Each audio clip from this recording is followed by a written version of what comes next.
number one. Tired of the ordinary at lunchtime?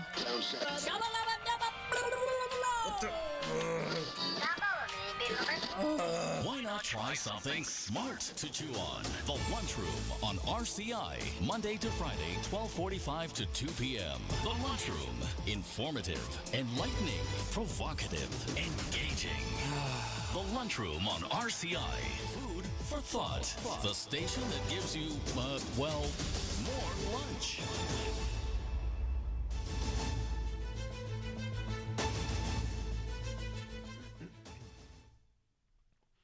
Good afternoon and welcome to the Lunchroom on Radio Caribbean International. It is Thursday, the 4th of December, 2025, and we are on to program number 1497 of the Lunchroom. I'm your host, Calix George Jr.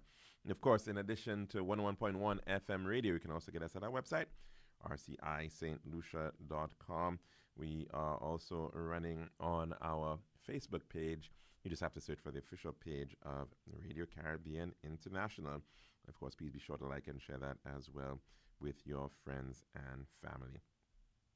Now, just to look back in time to see what happened on this day, on December the 4th, way back in 1534, Ottoman Sultan Suleiman the Magnificent occupied the city of Baghdad.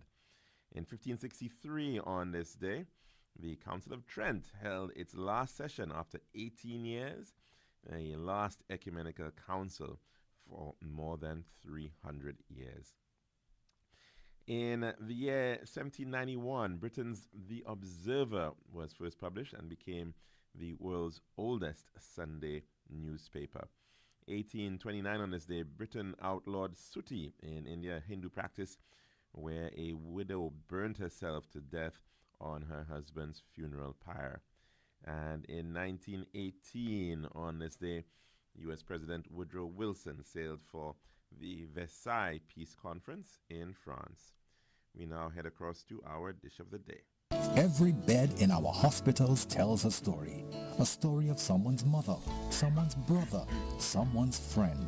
And when that story of care is complete, it's time for the next chapter, home. But too often, discharged patients are left waiting hours, days, weeks, sometimes months, not because they want to stay, but because no one comes. We understand life gets busy, but every extra day they wait means another patient, perhaps in pain, perhaps in crisis, can't get the bed they desperately need. So when the call comes that your loved one is ready, please be ready too. Pick them up, bring them back to the comfort of family, where healing truly continues. Because caring doesn't end at discharge, it continues with you. A message from the Ministry of Health, Wellness and Elderly Affairs. Serving now, the Daily Dish. And welcome back to the Lunchroom on Radio Caribbean International. Now, of course, we have been focusing quite a bit on the matter of local politics here in St. Lucia, but quite much going on across the Caribbean with what appears to be one of the largest military build-ups of the recent history, certainly for the Caribbean region. The United States has, suggested that it is engaging in counter-narcotics operations in the Caribbean Sea, focused on the aspect of Venezuela in particular, so allegations being made that the authorities in Venezuela are effectively being propped up and are utilizing narco-trafficking as part of the means of sustenance and operations. Now, of course, many who have been looking at this matter have suggested that the extent of buildup is not certainly perhaps what would be necessary to deal with the matter of narco-trafficking. That has generally been the role of the United States Coast Guard. They've been the one that has generally engaged in a considerable amount of anti-narcotics operations over the years. And the other point being made within that context is that the vast majority of the drugs that are being shipped out of Latin America and South America are in fact heading along the Pacific coast. And Venezuela has no Pacific Ocean coastline. In fact, of course, it is almost solely surrounded by the Caribbean Sea on the north coast. And so it seems to be a little bit misaligned in terms of that aspect. And of course, the suggestions thus far clearly that this is an element of increasing pressure on the Venezuelan regime, the Venezuelan government, excuse me, and with an aim possibly of exacting regime change. Thus far, the United States has sent a number of military naval assets into the Caribbean waters.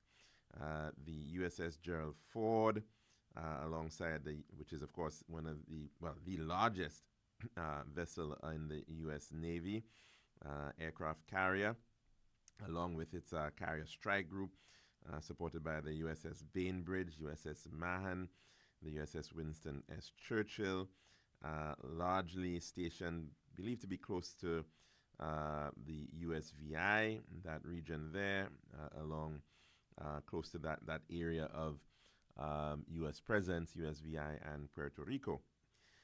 There's also another vessel, the USS Iwo and that vessel is also the USS San Antonio in the mix as well. And again, close to the Puerto Rican area, the USS Lake Erie, the USS Fort Lauderdale, the MV Ocean Trader.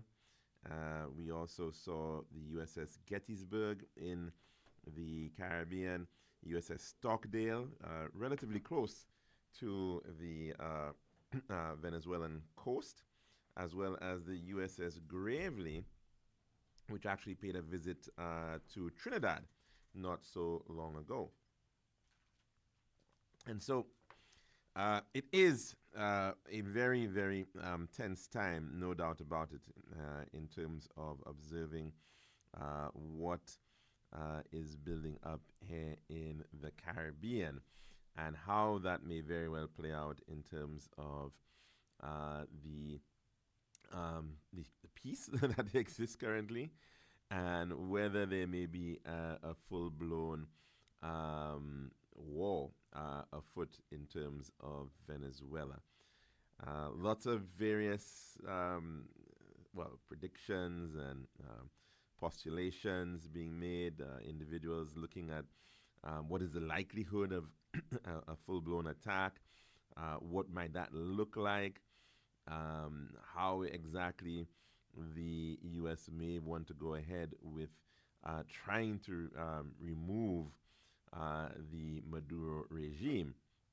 And it certainly is something that many countries are looking at very closely. Of course, China and Russia have tended to be close allies of the Maduro regime.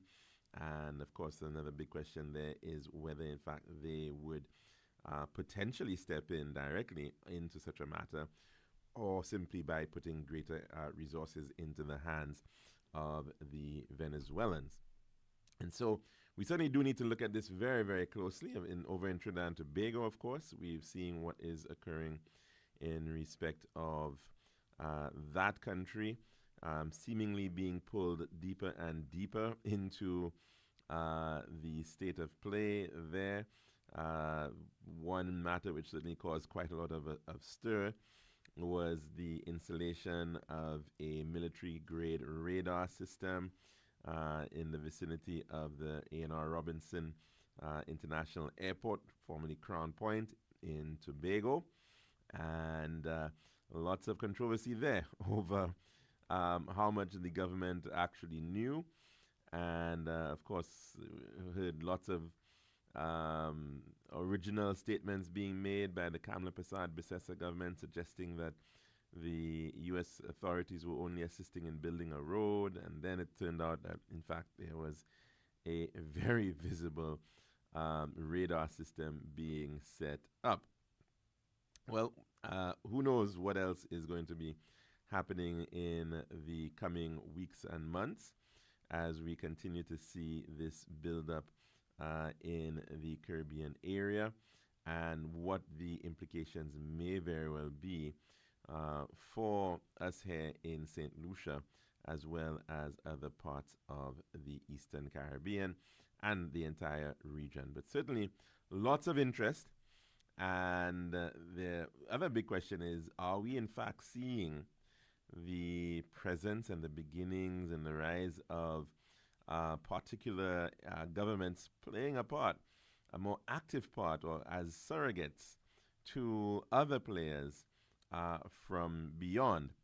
And during the St. Vincent and the Grenadines general election, there were suggestions of interference by Trinidadian United National Congress operatives being very active. In fact, we even saw a spat over the Gonzalez family being almost attacked by the Prime Minister of Trinidad and Tobago, issues over properties that had been owned or are owned in Trinidad, albeit, of course, the wife of the wife of the former Prime Minister, that Mr. Gonzalez, is in fact Trinidadian. So we have seen, of course, other interests and other players, even out of the Jamaica Labour Party, suggestions there as well, that they've been playing a pretty active role in the efforts of the just past general election. So very interesting time here in the Caribbean. And as to how this all, of course, may impact Caribbean unity and Caribbean relations and integration efforts, we will have to observe very closely. But certainly, already the stance taken by Trinidad and Tobago has caused for significant amount of concern by other Caribbean countries in this ongoing matter regarding the United States and Venezuela. Now, of course, CARICOM has been a part of the efforts right here of ensuring that the elections in St. Lucia were free and fair. And as was expected, they in fact did have an observer mission present on island, as well as observers from the Organization of American States to ensure that all went smoothly with respect to the just concluded general elections. And I believe there was a report provided by the head of mission, Mr. Hughes, out of Antigua, giving some context to the findings of the observer mission and how satisfied they may have been regarding the election. So let's take a listen of this DBS News report. The Caribbean Community CARICOM Election Observation Mission to St. Lucia presented its preliminary report to the media on Tuesday afternoon at the Harbour Club in Rodney Bay. The mission rated the 2025 general election an 8.5 out of 10. Chief of Mission Ian Hughes says that one of the recommendations is the establishment of a regulatory framework to govern campaign financing. He says this includes legislation and a regulatory body outside of Parliament to ensure proper accountability of funds. The second thing that comes to mind is the size of the register, and more so the boundaries. There are some constituencies, for example, Gros-Islet, almost 30,000 persons registered in that constituency, and there are constituencies with far less, roughly 5,000. So, of course, parity in terms of the boundaries and the number of persons who vote in particular constituencies. In addition, Yu says that the team observed challenges related to the management, logistics, and structuring of the advance poll. He says that the mission believes an addition of 5 to 6 locations for voting, including 3 or 4 polling stations added to all locations, will ensure the process is smoother. He adds that the advance poll required more checks and balances than that of Election Day. For both the advance poll and Election Day, he says they also recommend adding more booths to the polling station to assist with the flow of voters. But we do appreciate that in some of the polling stations, they were classrooms, and so they were fairly small. We also appreciate that the process in terms of the identification of the elector, sometimes that takes a little while longer than is that may be projected. And so we would have to do a total, when I say we, the Electoral Commission would have to then revisit its processes and then determine how best they can add that other poll booth within the polling station. A comprehensive final report outlining detailed findings and recommendations will be submitted to the Secretary General of CARICOM in a few weeks. Yu says the report will be available online so that the electorate can view the findings and recommendations to be able to lobby and advocate for them to be enforced. The CARICOM mission left St. Lucia on Wednesday, 3rd December 2025. For the DBS News World, Miriam Montoot reporting. Right, and of course, there you have it, an update regarding that election and the concerns being raised by the election observers, which are concerns we, of course, have raised here and in other forums in the past. The matter of the size of some constituencies relative to the mean is certainly a major concern. And it goes contrary, certainly, to the Constitution, where it effectively asks that seats need to be as close as possible to being equal as possible, with, of course, respecting the administrative and natural boundaries that may exist. But certainly, the situation with respect to Grosley has become, one can say, almost untenable. Grosley is, or was at the last poll, 25,831 electors on that Grosley list.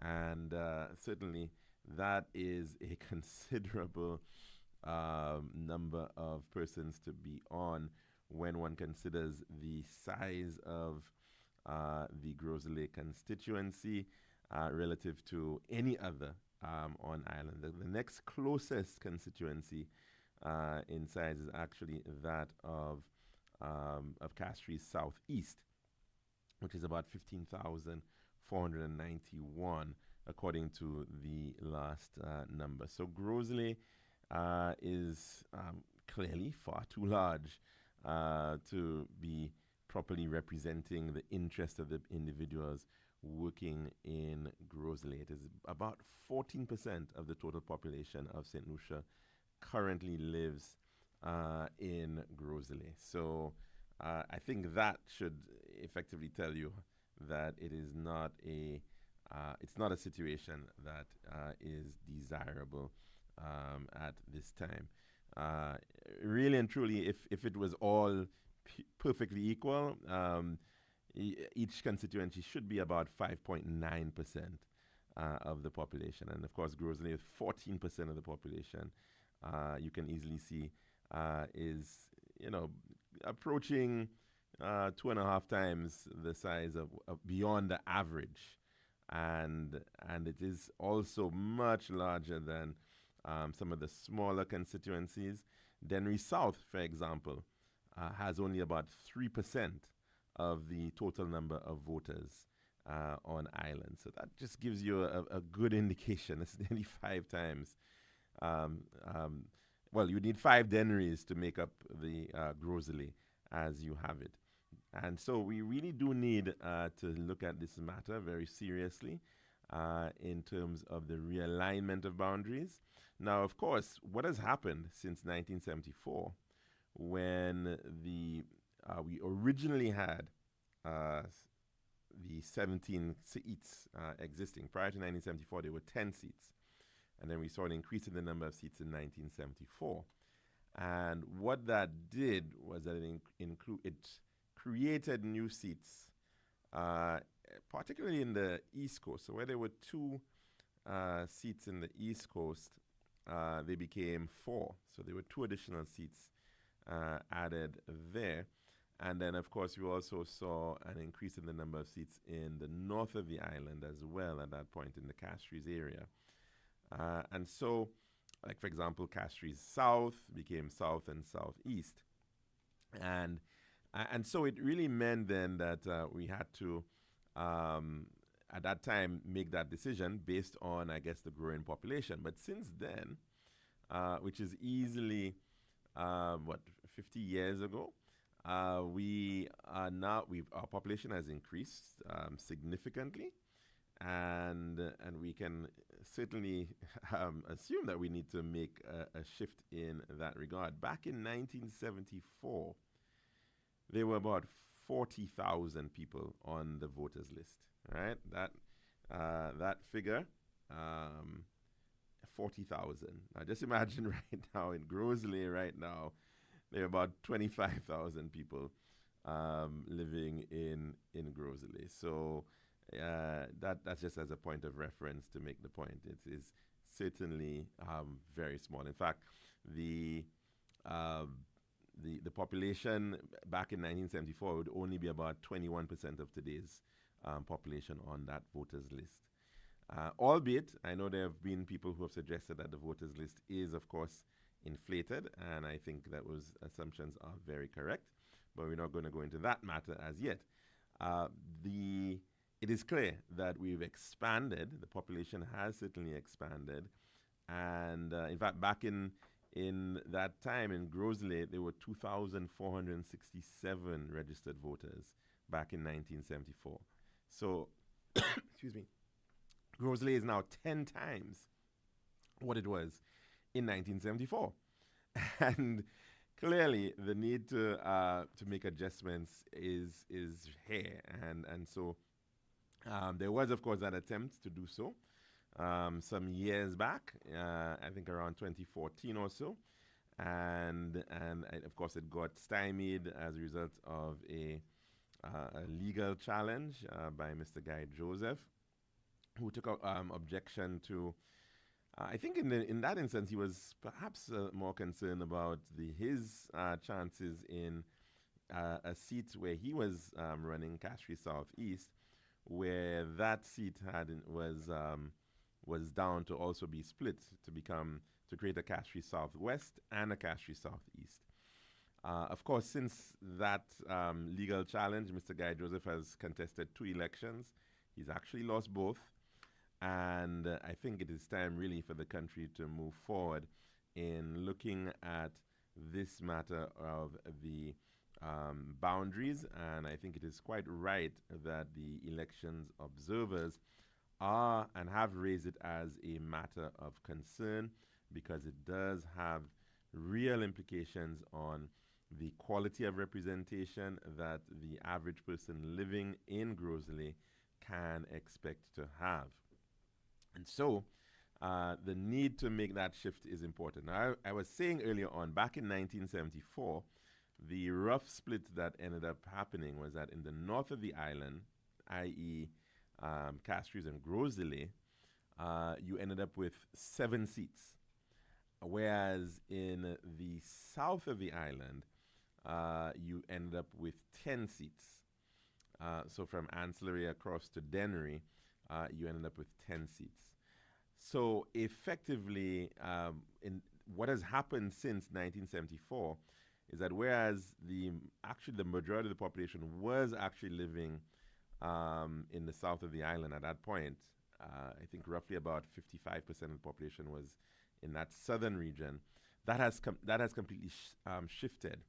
So you now have the majority, about 55% plus people, living in the northern seats, the northern 7 seats. And so that is really the big question.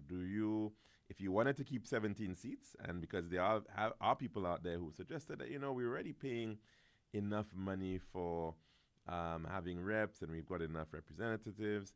But then if that were the case and you would have to rebalance it, it would probably mean that you would have to see a reduction in the number of seats in the south of the island, so that you could actually create new seats in the north. And that is, of course, a more complicated undertaking, particularly because you're now going to end up in some very difficult and politically sensitive situations in respect of places like Miku, where you currently have 2 seats. Now, if you were to go in that direction, does it mean that you're going to end up with 1 Dennery seat maybe, or 1 Miku seat? And of course, you're going to see a lot of perhaps pushback on some of those matters. So it certainly is something that will require some very good sensitivity to that reality. But clearly, the need for splitting of Grosley and seats in the north is very much long overdue, and something we definitely do need to see happen very, very soon. Now, that's our dish of the day. When we come back, we'll take in our weather report and then hopefully take in some calls. This has been The Daily Dish.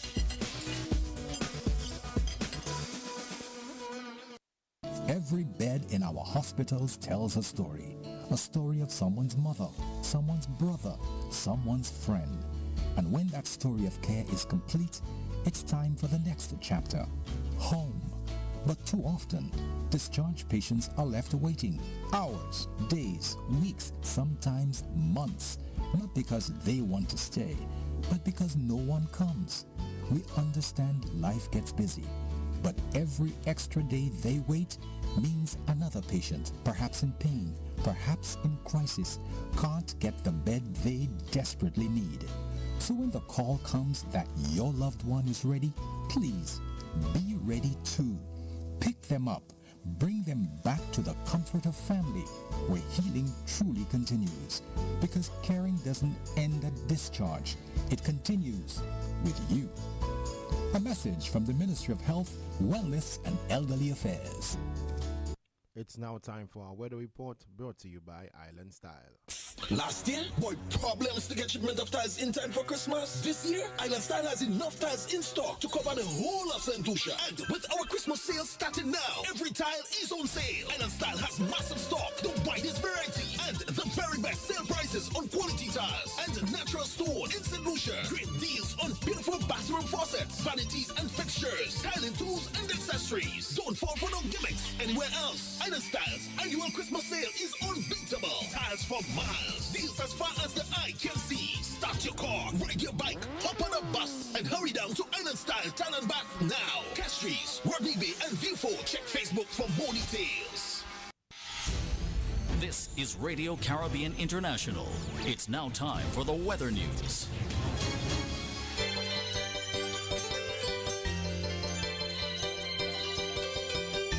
And the forecast for St. Lucia valid for the next 24 hours.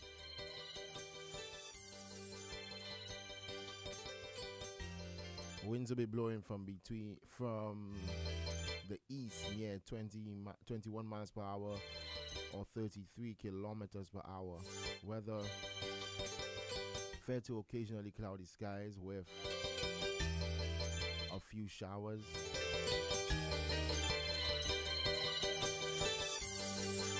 Forecast for the Lesser Antilles, partly cloudy to occasionally cloudy skies with a few brief scattered showers.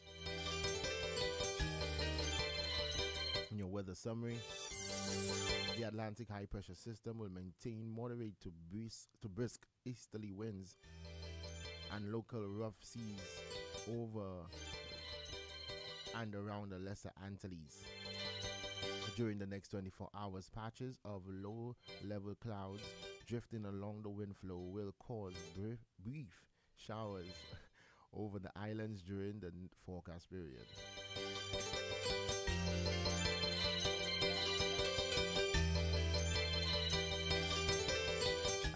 is your weather report brought to you by Island Style.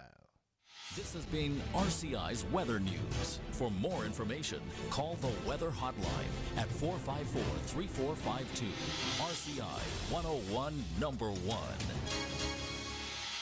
Last year, boy, problems to get shipment of tiles in time for Christmas. This year, Island Style has enough tiles in stock to cover the whole of St. Lucia. And with our Christmas sale starting now, every tile is on sale. Island Style has massive stock, the widest variety, and the very best sale prices on quality tiles and natural stone in St. Lucia. Great deals on beautiful bathroom faucets, vanities and fixtures, tiling tools and accessories. Don't fall for no gimmicks anywhere else. Island Style's annual Christmas sale is unbeatable. Tiles for miles. Deals as far as the eye can see. Start your car, ride your bike, hop on a bus, and hurry down to Island Style Town and Bath now. Castries, Rodney Bay, and Viewfort. Check Facebook for more details.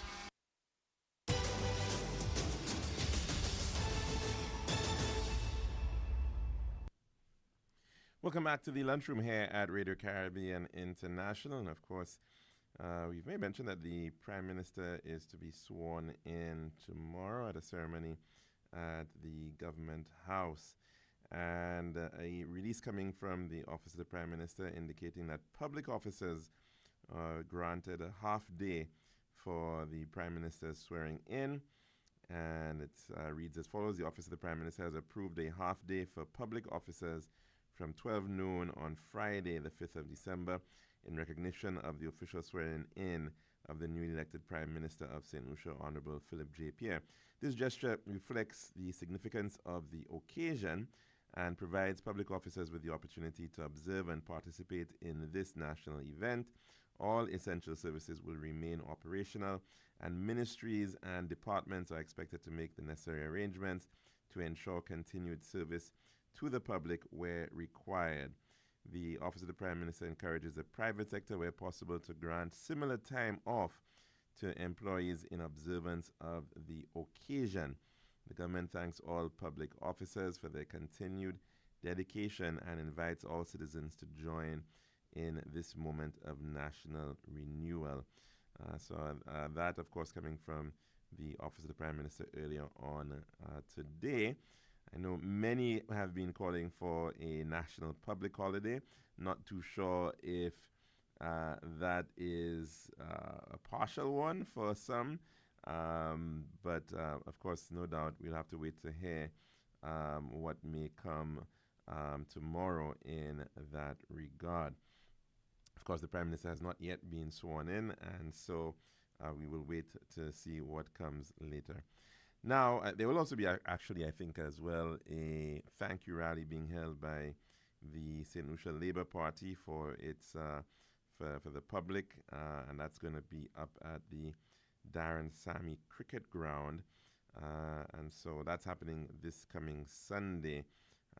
No doubt there have been lots of festivities and celebrations across the island, different communities. But not yet this one big coming together. And so I suppose that will serve that purpose this coming Sunday. Also, an announcement coming from the Department of Infrastructure, Ports and Transport, and it's regarding the temporary closure of the Boacache Road. And that is, of course, the road, the original old road that takes you up to the Morn, and the Department of Infrastructure, Ports and Transport advises residents and motorists that the Boacache Road at Lower Morn Road, Castries, will be temporarily closed from Monday, December the 8th, 2025. The closure will remain in effect for approximately 3 months. Access will be restricted to residents of the immediate area. The general motoring public will not be permitted.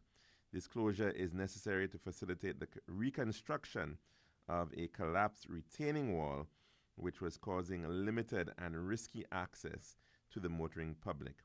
The works undertaken by CEO Company Incorporated will include the construction of a 30-meter reinforced concrete wall, the installation of drainage systems to stabilize and rehabilitate the affected area. During the construction period, residents with access are urged to drive cautiously through the work zone and follow all traffic management signs, instructions, and safety measures. And the department regrets any inconvenience caused and thanks the public for its patience and cooperation. And these works are part of our ongoing commitment to strengthening national infrastructure and ensuring safer, more resilient roads. Of course, as I said, that message coming from the Department of Infrastructure, the Boakache Road to be closed from next week for a period of 3 months. So please do take note. Now, of course, if you want to call in to tell us what's on your plate today, the number to do so, it is 452-3046. Again, 452-3046. And, of course, you can call on any matter whatsoever.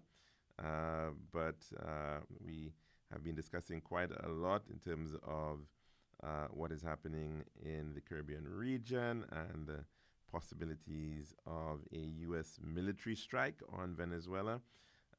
What that potentially could mean for us here in the Caribbean. Could it lead to escalation of a full-blown war? The disruptions that may come from that, we have to wait to see exactly how far Mr. Trump's administration will go and press on this matter regarding Maduro and the Venezuelan state. Of course, lots of allegations have been made, as I said, that it is effectively operating through the use of narco traffickers. And in fact, there is a $50 million reward out placed by the United States for the purpose of the capture of Mr. Maduro, the president of Venezuela. And of course, again, that number to call in, 452-3046, 452-3046. A very interesting little piece here on the American Revolutionary War, which I just wanted to share very briefly. And it looks at the irony of the time where a country was, in fact, trying to free itself from its colonial oppressors, and in the process, though, was pretty desirous of keeping others under oppression. And this comes from a Facebook page called Curious Chronicles, and it reads as follows. As the Revolutionary War ended in 1783, thousands of enslaved people who'd fled to British lines faced uncertain futures. Britain had promised freedom to any slaves escaping patriot owners, a military tactic that also represented moral commitment. George Washington, who enslaved over 300 people at Mount Vernon, expected their return as part of peace negotiations. He personally sought several escapees who joined British forces. When British Commander Guy Carleton prepared New York's evacuation, Washington demanded all escaped slaves be returned as property. Carleton flatly refused. He declared that returning freedom seekers would constitute, quote, a dishonorable violation of the public faith. Britain had promised liberty, and promises must be honored. Washington was shocked that military honor trumped property claims. Approximately 3,000 black loyalists, men, women, and children, evacuated with British forces to Nova Scotia, Britain, and Sierra Leone. Their names were recorded in the Book of Negroes, documenting their escape from slavery. This moral divide revealed the revolution's central contradiction: a nation founded on liberty, simultaneously defending human bondage. Carleton's decision saved thousands, while highlighting American hypocrisy that would haunt the Republic for generations. Just a little interesting piece there regarding the matter of enslaved individuals during that Revolutionary War. And of course, many of them were able to escape and effectively build a new life, especially up in Nova Scotia, as had been mentioned. And later on, also coming to the Caribbean. In fact, they were later on used by the British to recapture islands like St. Lucia. Back in 1796, for example, where during the French Revolutionary War period, St. Lucia had gone under this period of freedom, and the British, in fact, had these regiments, these black regiments, or mostly black regiments, I should say, of individuals who were then utilized to fight some of the wars in the Caribbean. They were known as, in one instance, the Carolina Corps or Malcolm's Rangers, and they were in fact involved as well in that very famous battle on the Marne in May of 1796. So as to whether in fact there was this great moral point being made by the British at that point, or whether in fact they wanted to hurt the Americans a little bit more, either way, certainly there were some who were able to escape slavery through this rather curious situation at foot at that time. Now, of course, as I said, you can call in to 452-3046, 452-3046. Now, the Prime Minister will be sworn in tomorrow. The expectation is that we will also hear about a new cabinet being formed sometime next week. And, of course, that would mean the ministerial portfolios being assigned to various individuals, various members of parliament at that point. And of course, quite often it's a time with a new government in. One might expect there may be some changes afoot in terms of the opportunity for the government to sort of reset or refresh its approach, look at perhaps where they would want to see greater improvements, or perhaps greater efficiency, greater alignment of ministries. And that has been a long-standing matter of debate over the years as to ministries. And we see quite often, especially in our neck of the woods, ministries are created and they sort of change with every passing administration. Quite often, too, they see these long ministerial titles, and in some instances, there really are no agencies under those specific titles at all. I think back to a long time ago when we used to have a Ministry of Community Empowerment, for example, and that really did not have any kind of function, so to speak. It was merely just a sort of a title given to the minister. That, of course, it's not perhaps how it should work. In the case of the United States, we do know that they have very fixed departments, and these departments are in fact established by law, and so therefore the U.S. president cannot just simply come and go and create departments as they like. I think the most recent department that has been created in the United States was the Department of Homeland Security. But there have been many, of course, that have been changed over the years. Once upon a time, back in the era of George Washington, there would have been a Department of War and a Department of Navy and the Department of the Postmaster General. Many of these things, of course, have changed. These cabinet departments have changed over the years, and so of course we now see a streamlining of them.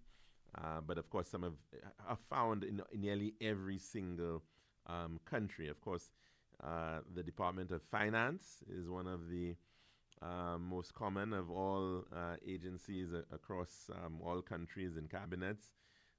There should be somebody responsible for managing finance. And under our constitution, in fact, the person must be an elected member of the country. But in fact, in the case of the United States, the Department of Finance is actually not even the oldest agency. Prior to it, the Department of State would in fact have been the oldest. And in the case of the U.S., they call it Department of State. Everywhere else pretty much calls it the Department of Foreign Affairs or the Department of External Affairs, which would deal with matters relating to diplomacy matters. Sometimes it may deal with some level of international trade or international outreach. That would tend to be what that department does. Things like embassies and issuing of visas and that type of thing would fall under the Department of State. All things to do with foreign policy. The United States also has a Department of the Interior, and although many countries have a Department of Internal Affairs, or as in the UK, it's called the Home Office, or sometimes it would be called the Department of Home Affairs, whereas in most other countries, the Department of the Interior usually deals with the police. It deals with your services, your local services, maybe your fire service, for example. It sometimes deals with citizenship, those types of services within the Home Office. In the U.S., it's a little different, and their Department of the Interior would perhaps be closest to be considered almost like a Crown Lands agency of the United States of America. They, because of the history of the U.S., a lot of it came into the ownership of a lot of lands that the United States owned, and many of it was in the interior. A lot to do with the Indians, the native Indian population. And so they ended up having this department to deal with a lot of the vast lands that were owned by the U.S. federal government. And so things like the National Park Service and all those entities dealing with wildlife, that tends to be where that falls in the case of the U.S. Of course, agriculture tends to be standalone for a lot of countries, dealing with food production, fisheries, that sort of thing. And it will probably be an agency within our context. In the U.S., labor is a standalone department. We, of course, have tended to have labor as it's almost like a subsidiary department over the years. It has tended not to have its own space, so to speak, in terms of a dedicated minister. Justice is also, of course, another agency of the United States, Department of Justice, dealing with all matters relating to the courts. Commerce, which we also have right here, Department of Commerce. Defense, of course, is not something that we have, and that is partly because we don't have any army or any defense force, and so defense has certainly never been a big issue here. And tied to that, we've never had a Veterans Affairs agency either. Health, of course, Health and Human Services is a major department in the United States. Transportation is another one. Housing and urban development, another one. Energy, of course. that too. And we've never really had a dedicated energy agency. But in the case of the United States, energy is certainly vital. And they have maintained since 1977 their own energy department.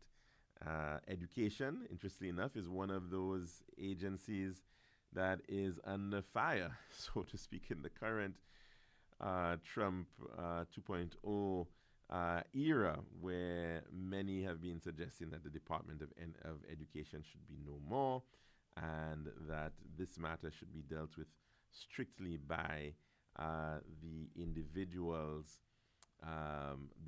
states. And so, of course, but it still exists nonetheless. And as I mentioned, the Department of Homeland Security, which was formed sometime back in 2002. So that effectively is the structure that exists over in the U.S. And maybe tomorrow we might look at how many other countries around the world tend to structure their departments, the government departments and cabinets. But that's all the time we have here today, here at the Lunchroom, and we do hope that you can join us for another program tomorrow. I'm your host, Calix George Jr., saying goodbye.